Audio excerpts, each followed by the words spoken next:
ইরানের ভিতর হামলা করতে এসে ধ্বংস হলো আমেরিকার F-35 fighter jet.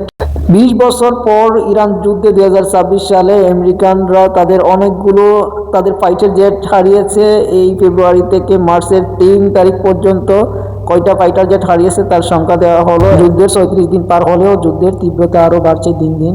Donald Trump 48 ঘন্টার যুদ্ধবিরতি চাইলে ইরানি বিদ্রোহীরা প্রত্যাখ্যান করেন, কারণ তিনি এর আগে 10 দিনের যুদ্ধবিরতি চেয়ে 2 দিনের মধ্যেই ইরানের উপর হামলা করে। তাই ডোনাল্ড ট্রাম্পকে বিশ্বাস করতে পারছে না ইরানি বিদ্রোহীরা।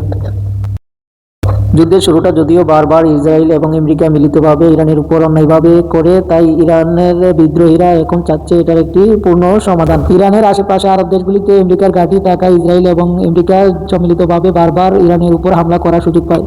কিন্তু এবার আরব দেশগুলিতে থাকা আমেরিকান ঘাঁটিগুলিতে ইরানিরা প্রচুর পরিমাণ হামলা করে আমেরিকান ঘাঁটি উড়িয়ে দেওয়ার অনেকগুলো নিউজ পাওয়া যায়। দ্বিতীয়বার যেন আরব দেশগুলির ঘাঁটি থেকে আমেরিকানরা হামলা না করতে পারে ইরানের উপর, ইরান তাই স্পষ্টভাবে বলে দিতে চাই আরব দেশগুলি থেকে আমেরিকান ঘাঁটি ফেরত নিয়ে যাওয়া। ইসরায়েল চাই আমেরিকাকে নিয়ে ইরানকে ধ্বংস করে ফিলিস্তিনের মতো আরব দেশগুলিকে নিয়ন্ত্রণ করে রাখার।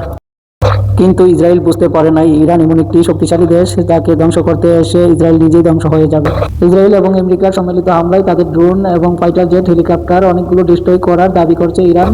F-35 যুদ্ধবিমান নিয়ে আসা 2 পাইলটকে গুলি করে ভূপাতিত করার পর একটাকে উদ্ধার করে নিয়ে যায় আমেরিকান রেস্কিউ টিম এবং আরেকটিকে বন্দী করার দাবি করে। বিশেষজ্ঞদের মতে যদি এই যুদ্ধে ট্রাম্প জিততে না পারে তাহলে ইরানের উপর নিউক্লিয়ার হামলা করতে পারে, আর এই নিকৃষ্ট কাজ করা তাদের জন্য কোনো ব্যাপার না। তারা জাপানের হিরোশিমাতে তাই করেছিল।